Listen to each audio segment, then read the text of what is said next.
बिस्मिल्लाहिर्रहमानिर्रहीम। अस्सलाम वालेकुम। आज मैं आपके लिए सोया चंक्स की रेसिपी लाई हूँ। इसको सोया वड़ी भी बोलते हैं।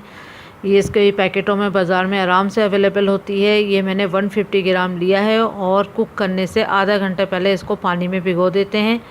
और ये देखें, भीगने के बाद ये एकदम स्पंज की तरह हो जाते हैं। इसको पानी से इस तरह निचोड़ के निकालेंगे, फिर कुक करेंगे।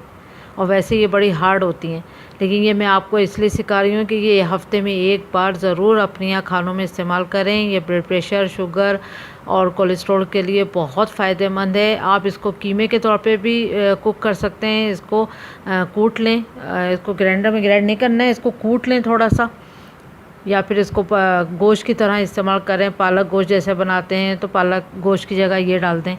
अब इन सबको ड्रेन करके निकाल लूँगी इसका पानी दबा दबा के। इसका पानी सब निचोड़ लेना है। ये देखें, इस तरह से प्रेस करके आपने दोनों हाथों की मदद से इस तरह से निकाल लेना है। ये थोड़ा छोटा साइज़ होता है, पानी में भिगो के थोड़ी बड़ी हो जाती हैं। यहाँ मैंने राई ली है हाफ़ टी स्पून, कलौंजी ली है मैंने हाफ़ टी स्पून, ज़ीरा लिया है मैंने हाफ़ टी स्पून, लाल मिर्चों का पाउडर है 1 टीस्पून, हल्दी पाउडर है हाफ़ टी स्पून, धनिया पाउडर है 1 टीस्पून, नमक है 1 टीस्पून, लहसुन अदरक का पेस्ट है 1 टेबल स्पून, मटर हैं हाफ़ कप, और ये मैंने पेस्ट बनाया है। टमाटर हैं इसमें 3 अदद, और ग्रीन चिल्ली है 3, और इसका ग्राइंडर में पेस्ट बना लें। अब एक पैन में हमने ऑयल लेना है 2 टेबल स्पून। ऑयल थोड़ा गर्म हो जाए तो उसमें ज़ीरा और राई डालेंगे।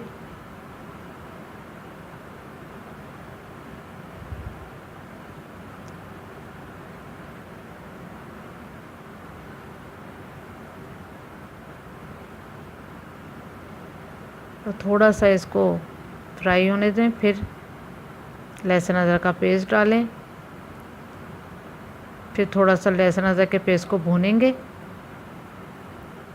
और उसके बाद ये पेस्ट डाल देंगे इसमें।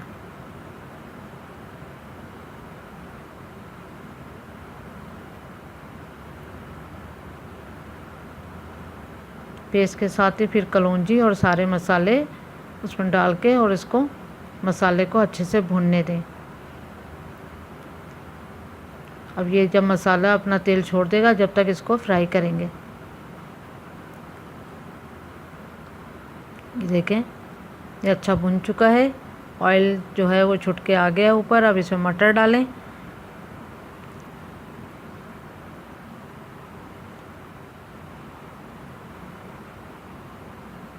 मटर डाल के 1 कप पानी डाल दें इसमें।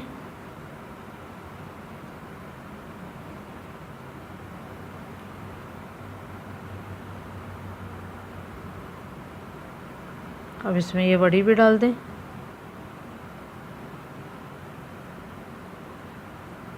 अब इसको 10 मिनट के लिए ढक के मीडियम टू लो फ्लेम पे इसको कुक करेंगे। तो ये जब अच्छा सॉफ्ट भी हो जाएगा और पानी भी पूरा ड्राई हो जाएगा तो समझिए ये गल गई है।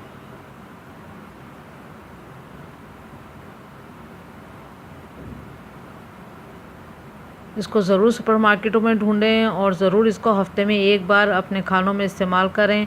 किसी तरह भी इसको कुक करें, पकोड़े बना लें, भले इसके पालक गोश्त बनाते हैं, गोभी गोश्त बनाते हैं, उसमें आप गोश्त को ड्रॉप करके ये डाल सकते हैं। लेकिन हफ्ते में एक बार इसको ज़रूर खाने में इस्तेमाल करें। फिर देखें, बहुत अच्छा ये आपकी हेल्थ पे असर करेगा। देखें, अब 10 मिनट हो चुके हैं और ये कुक हो चुकी है। पानी भी इसका ड्राई हो चुका है।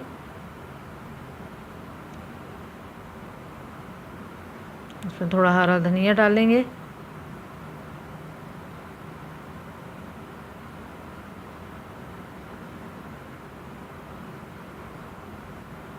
अब इसको सर्विंग डिश में सर्व करते हैं।